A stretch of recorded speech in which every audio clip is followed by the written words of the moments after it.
சிறுகடிக்க ஆசை சரியில்லை. டுடே எபிசோட்ல நம்ம முத்து இருந்துட்டு என்னடா காரியம் பண்ணி வச்சிருக்கன்னு சொல்லிட்டு மனோஜை பிடிச்சி பயங்கரமாக திட்டிட்டு இருக்காங்க. என்னால் யாருக்கும் எந்த கஷ்டமும் வேணாம், எனக்கு சேர வேண்டிய சொத்தை பிரித்து கொடுத்துருங்க அப்படின்ற மாதிரி சொல்லிடுறாங்க.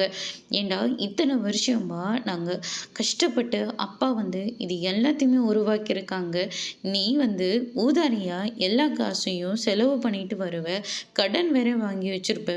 உனக்காக அப்பா சொத்தை விற்று கொடுக்கணுமா அப்படின்னு சொல்லிட்டு முத்து சொல்லிக்கிட்டு இருக்காங்க. இங்கே பாரு, உனக்கு தேவை சொத்து, அதோட நில்லு. உனக்கு எப்படியோ அதே மாதிரி தான் எனக்கும். என்னால் இப்போ முடியல, அதனால தான் சொத்தை விற்று கொடுங்கன்னு நான் கேட்குறேன் அப்படின்னு சொல்லிட்டு மனோஜ் சொல்லிடுறாங்க. திடீர்னு நம்ம விஜயா இருந்துட்டு, மனோஜ் என்ன பேச்சு பேசிக்கிட்டு இருக்க, சொத்து அது இதுன்னு சொல்லிக்கிட்டு இருக்க. இங்கே பாரு மனோஜ், நீ தான் இப்போ எப்படியாவது இந்த கடனை அடிச்சாகணும். சொத்தெல்லாம் இப்போதைக்கு நாங்கள் பிரித்து கொடுக்க மாட்டோம் அப்படின்ற மாதிரியே சொல்லிடுறாங்க. அம்மா, உங்களுக்கு நான் வேணுமா இல்லை சொத்து வேணுமா அப்படின்னு சொல்லிட்டு கேட்கவும் விஜயாவால் எதுவுமே பேச முடியல. திடீர்னு அண்ணாமலை இருந்துட்டு நெஞ்சு பிடிச்சிக்கிட்டு கீழே விழுந்துடுறாங்க. பதறி அடிச்சுக்கிட்டு ஹாஸ்பிட்டலுக்கு போயிடுறாங்க. முத்து மனோஜோட ஷர்ட்டை பிடிச்சி பயங்கரமாக சண்டை போடுறாங்க. உன்னால தான் வீட்டில் எல்லாருக்குமே எல்லா பிரச்சனையும் வந்துக்கிட்டு இருக்கு.